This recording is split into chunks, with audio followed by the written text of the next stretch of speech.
Bonjour tout le monde. Nous allons apporter les éléments des réponses aux questions déjà mentionnées dans les différents exercices du TD numéro 7. Qui va être dédié aux approximations des lois de probabilité. Voilà. Pour les approximations, l'approximation d'une loi de probabilité par une autre, ça veut dire que les fonctions de répartition des deux lois sont voisines. Donc, lorsqu'on a les fonctions de répartition sont voisines, donc on peut approximer. Donc, nous allons voir par quelle loi on peut approximer une autre loi. Ce qui entraîne que la probabilité qu'une variable aléatoire x apparaître à un intervalle donné suffisamment large est sensiblement la même que x suit une loi ou l'autre. Donc, ce sont les fonctions de répartition qui permettent d'approximer une loi par une autre et par une loi et non pas une autre loi. Donc, les conditions, il y a des conditions qui permettent d'approximer une loi qui seront consignées dans le tableau suivant. Donc, pour la loi hypergéométrique, on peut l'approximer par la loi binomiale lorsque n est supérieur ou égal à grand N sur 10, ou bien on peut l'approximer par la loi normale lorsque petit n est supérieur strictement à grand N sur 10 avec une probabilité comprise entre 0,1 et 0,9. Voilà, ce sont les conditions qui permettent d'approximer la loi hypergéométrique en loi binomiale et normale. On peut aussi approximer la loi binomiale en loi normale lorsqu'on a un n supérieur ou égal à 30 et une probabilité comprise entre 0,1 et 0,9 et le n fois p supérieur ou égal à 5. Sinon, on peut l'approximer par la loi de Poisson si aussi n supérieur ou égal à 30 et la probabilité inférieure à 0,1. Donc, on peut approximer la loi binomiale dès qu'on a un nombre d'observations qui est supérieur ou égal à 30. Lorsque le nombre d'observations supérieur ou égal à 30, on passe à la probabilité. Parce que parmi les paramètres de la loi binomiale, c'est la probabilité. Si elle est comprise entre 0,1 et 0,9, donc on fait recours à la loi normale, cette probabilité est inférieure ou égale à 0,1, donc on fait l'approximation par la loi de Poisson. Donc, pour la loi de Poisson, de paramètre lambda, on peut l'approximer seulement par la loi normale. Donc, lorsque le lambda est supérieur ou égal à 15. Donc, il y a une seule condition. Donc, on va voir les approximations les plus utilisées. Donc, dans l'exercice numéro 1, 3% des bouteilles d'eau livrées par une usine sont défectueuses. On appelle X la variable aléatoire qui a tout lot de 100 bouteilles prises au hasard associe le nombre de bouteilles défectueuses. Donc, donner la loi de probabilité de X, par quelle loi peut-on l'approximer?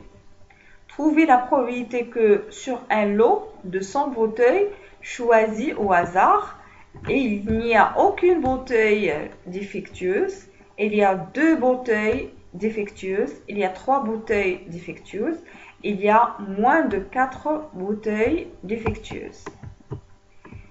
Donc, la loi de probabilité de X, donc soit X, la variable aléatoire qui a tout lot de 100 bouteilles prises au hasard, associe le nombre de bouteilles défectueuses.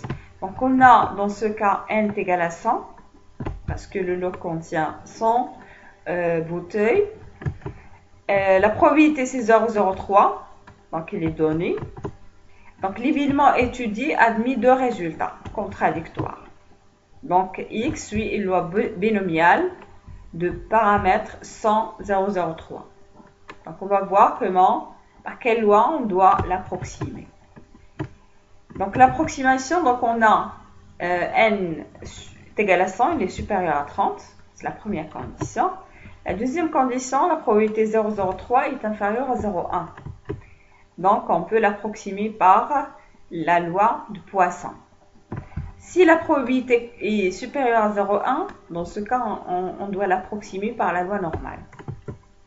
Donc, lambda est égal à NP, est égal à 100 fois 0,03 est égal à 3. Donc, x suit une loi de Poisson de paramètres égal à 3. Calcul des probabilités. Donc, la probabilité pour qu'il n'y a aucune bouteille défectueuse. Donc, c'est P de x est égal à 0. Donc, on va remplacer par la formule de la loi de Poisson. C'est exponentielle moins 3.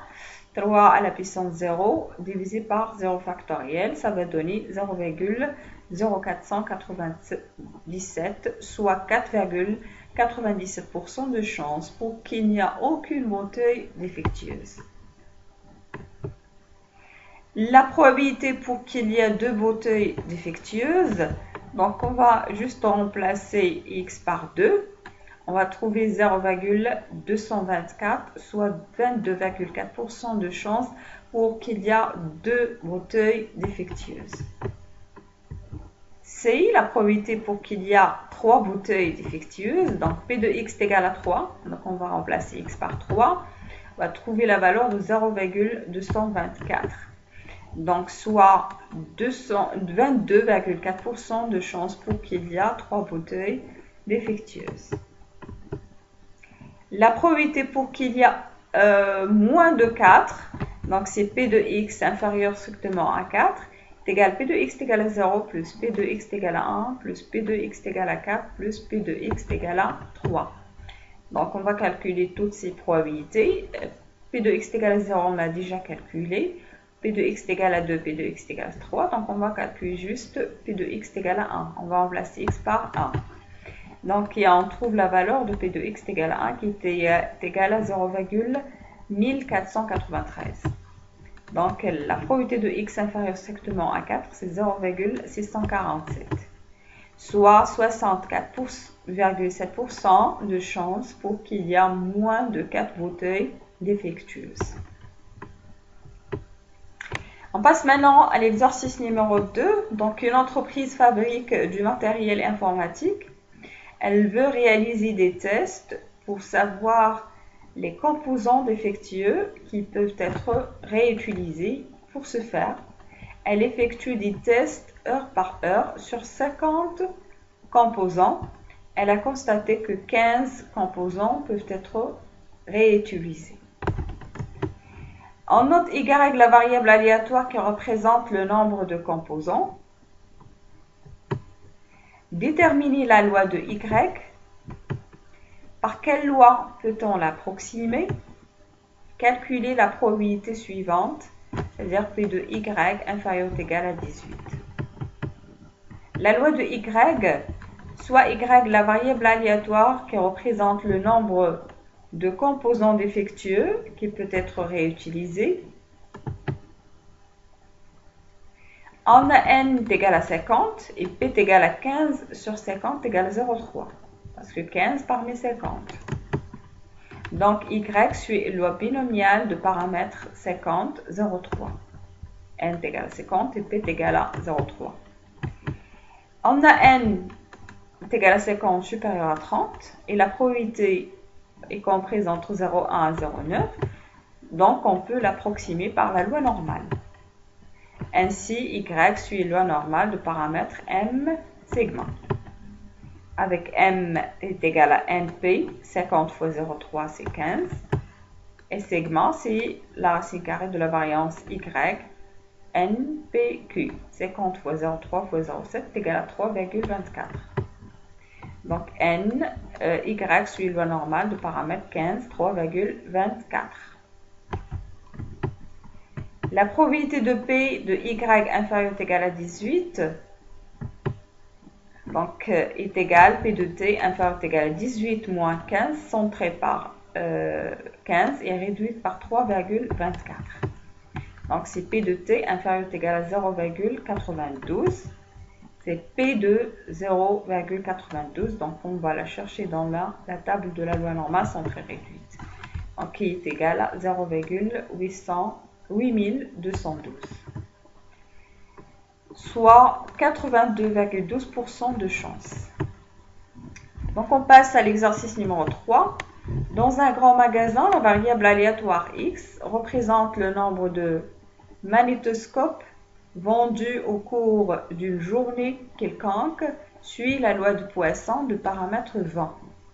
Les ventes pendant 2 journées sont supposées indépendantes. Donnez la loi de probabilité de x. Par quelle loi de probabilité peut-on l'approximer? On choisit une journée au hasard, calculer la probabilité de chacun des événements suivants. La vente de la journée soit moins de 25, la vente de la journée soit plus de 15, la vente de la journée comprise entre 15 et 25. Donc la loi de probabilité de x, x représente le nombre de magnétoscopes vendus au cours d'une journée. On a lambda égale à 20, donc x suit loi de Poisson de 20, paramètre 20. On a lambda égale à 20 qui est supérieur à 15, donc on peut l'approximer par une loi normale.